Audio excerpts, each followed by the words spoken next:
Tonight, I tell you about how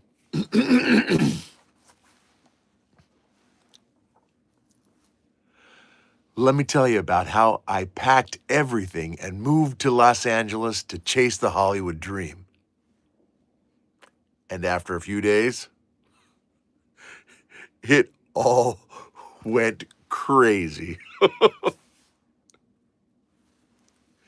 Tonight, I'm going to tell you about my experience of moving to Los Angeles and how, after a few days, it all fell apart. So, when I talked to you last time, we had discussed about the premiere we had in Utah.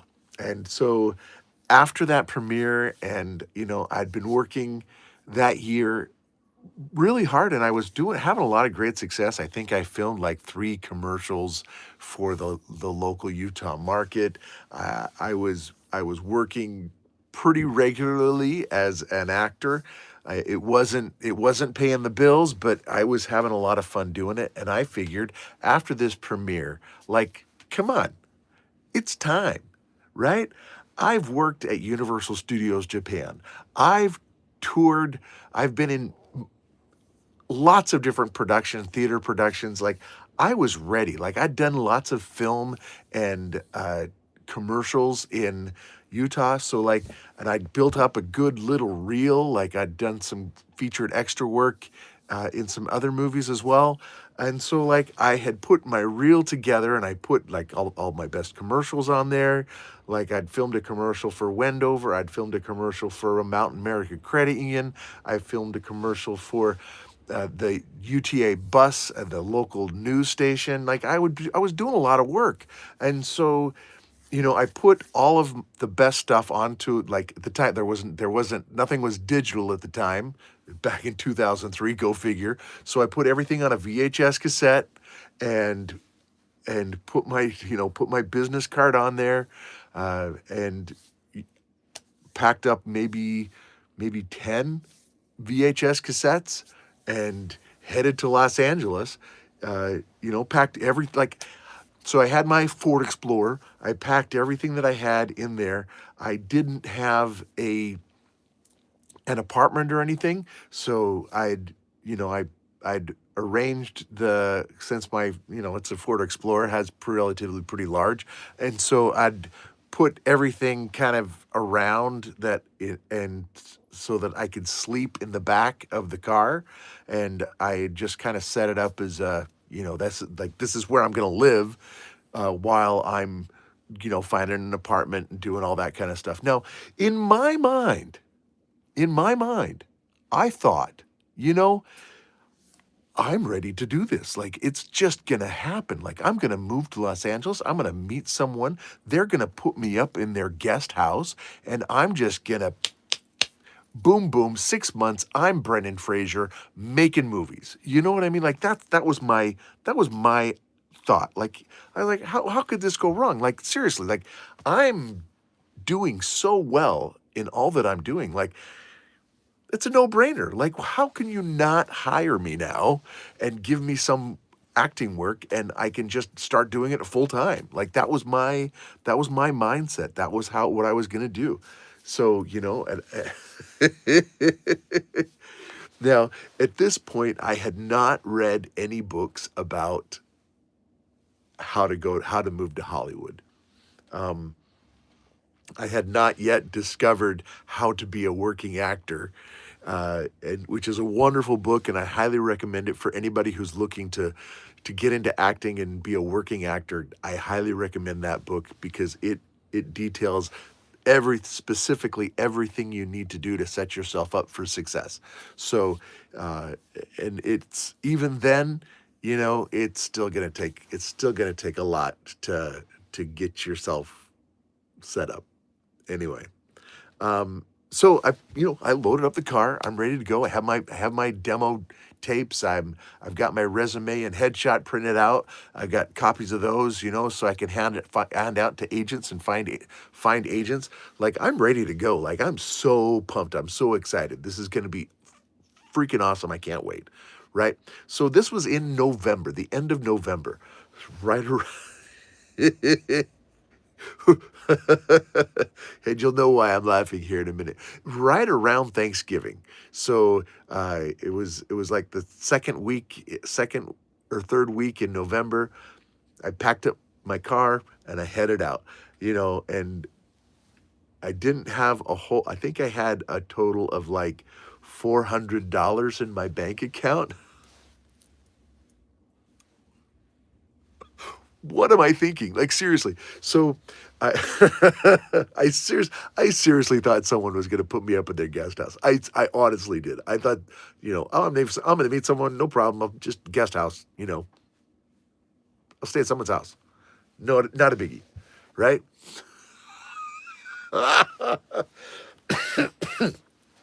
So, my first night on the road, I sleep I stop at a rest stop and I sleep in the back of my car. You know, I think I spent a couple days just taking it leisurely down to Los Angeles, and until finally I get to Los Angeles, and the the first thing I do is I drive all the way down. I drive into L.A., drive down the Sunset Strip, all the way to the beach. Uh, and it's in I think it was Santa Monica. Find a place to pull over my car. Didn't have enough money to buy. I didn't want to pay for parking, so found a place on the street and hopped out of my car and walked into the beach and took my shoes off and waited in the cold surf for a little bit and sat down in the sand and just enjoyed just enjoyed the sunset, you know. And this is back before cell phones, before GPS, before any of that, And so I had my Tom's Guide, the maps, and I, had the address and phone number of one of the other dancers that was in Legally Blonde, So I was going to look her up, and we were going to hang out and talk, and she was going to. I thought, she was going to give me the ins that I needed to get into Hollywood, and I was rip raring and ready to go. And so no cell phones. Like we had cell phones, but not like smartphones, And so I called, that night. I didn't have anywhere to stay, so I think I pulled into somewhere, and I can't, I don't even remember where but I, spend the second night in a residential area, and just in the back of my car, no biggie, Um, and so I think the next day was like a Saturday, and so I pulled into. Now I'm a Mormon, and so I belong to the Church of Jesus Christ of Latter-day Saints, and so I pulled into the temple there at in Los Angeles, and behind the temple there's the visitor center, and I pulled into the visitor center, and I found out that the singles ward was meeting the next day, and they gave me the address to the singles ward that was meeting.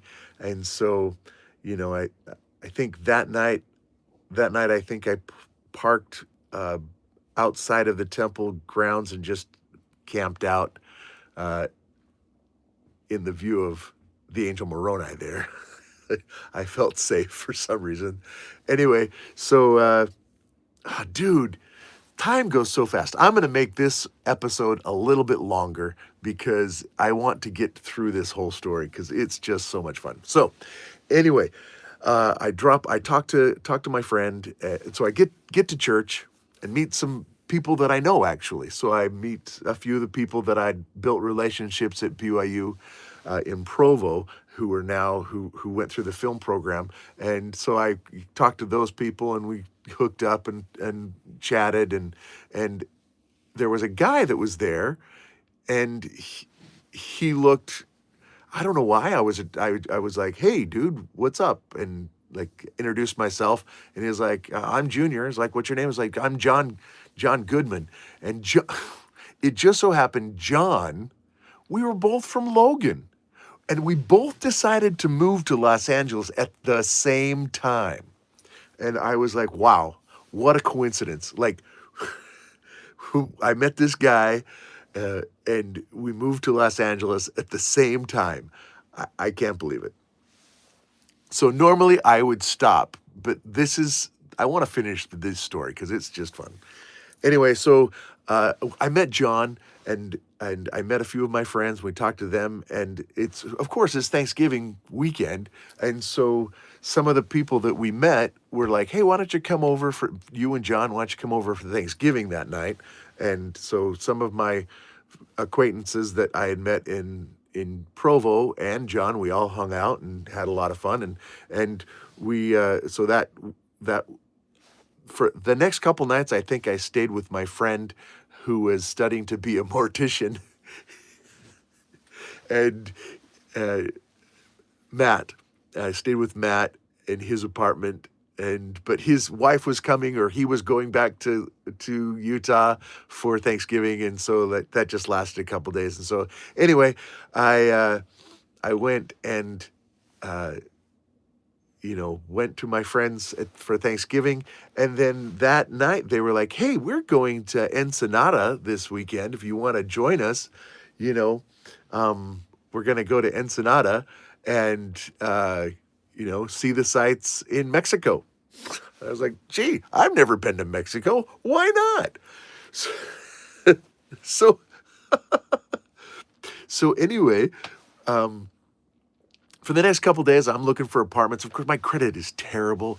I can't get an apartment. Like if they're going to do a credit check, they're just going to find out that I can't afford an apartment, right? And so I'm looking for apartments with John, and John has all of his stuff, and so I help him put all of his stuff into storage, and while he's looking for an apartment, and we're still, we're trying to get everything put together, and I'm trying to find it. We're all trying to find a place, and I can't get a hold of the dancer that I'd met from Los Angeles, who I had her contact info, and so I never ever met her, but I ended up just leaving these, like, this box of VHS videotapes and a stack of resumes outside her door. She was like, "Yeah, just leave it there.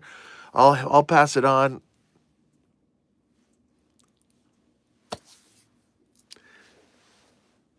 Anyway, so and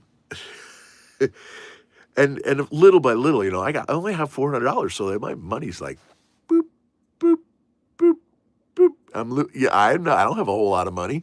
So anyway, so we go to Ensenada, and there was like six six of us that cram into this small little car, and we take this road trip to Ensenada. Now, this is a fun story. So Ensenada, I don't know why we went to Ensenada. It just they were like, "Oh yeah, you got to get Mexican vanilla. Like that's the thing to get in Mexico. You got to get some vanilla." So we went to a grocery store and we picked up some vanilla, and then we stayed in this. There's six of us staying in this really dinky little hotel, just like, oh my gosh. And then that night, it was a Friday night, and we went out, the day after Thanksgiving. The town is dead, right? And so we're going out, and we're all these Mormon kids, right? And like none of us drink, and so like we're going to these bars, and they're charging us full price for drinks, and we're like, dude, we're not getting any alcohol. Like, why is it so expensive? Anyway, so I think we got a couple of virgin margaritas, and we got some street food and some street tacos, and just had we're having fun, but just still a little off, just kind of weird. Anyway, so we're looking for somewhere to hang out, so to go dancing, or to kind of have fun, and so we get, you should go here, you should go here, you should go here. So walking down the street, and we walk into one place. Nah, wasn't really a great vibe, and then we walk into another. Like, of course, there's a strip club across the road. Like, no, we better not go there, and then we and then we walk in. they walk into this place, and I was like, and there were like people dancing and having fun. And I was like, oh, this is kind of fun, right? But like, there were a lot of girls, and I was like, hey, this is kind of cool, you know. And so I'm scoping the room, and all the girls are checking me out, and I'm like kind of feeling myself, and I'm like, this is cool, but it's kind of weird. And like, it's a fast song, but there's a couple slow dancing on the dance floor, just kind of like, and I like at this time I'm just kind of tilting my head and like something's a little, and then off to the side, one of the girls that we're with is like, "What a whorehouse!"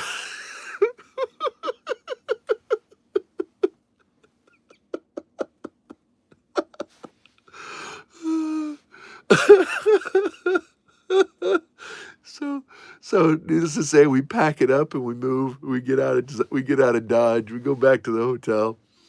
I think we found a pool table and played pool for a little while, pool and darts. And anyways, spent the next morning just doing some shopping, and then hopped back in the car and drove back up to L.A. And about this time, I'm like, dude, I am running out of money. No one has put me up at their guest house, right? But like the thing that nobody told me, the thing that I did not know, because this is like before internet, before the whole, you know what I mean? This is so what nobody told me was that all production closes down for the holidays. Like Thanksgiving comes and they don't just close for Thanksgiving. Everyone shuts down for the rest of the season. TV shows, movies, everybody, they shut down for the whole season, for all of December. So nobody's working. So there's no work in Hollywood, right? So like I think I was down to my last 40 bucks, right? And I'm like, "Oh, dude." And I remember I'd camped a couple nights in Beverly Hills, and I think I got kind of chased out of one of the neighborhoods, and then I was like, oh, dude, what do I do?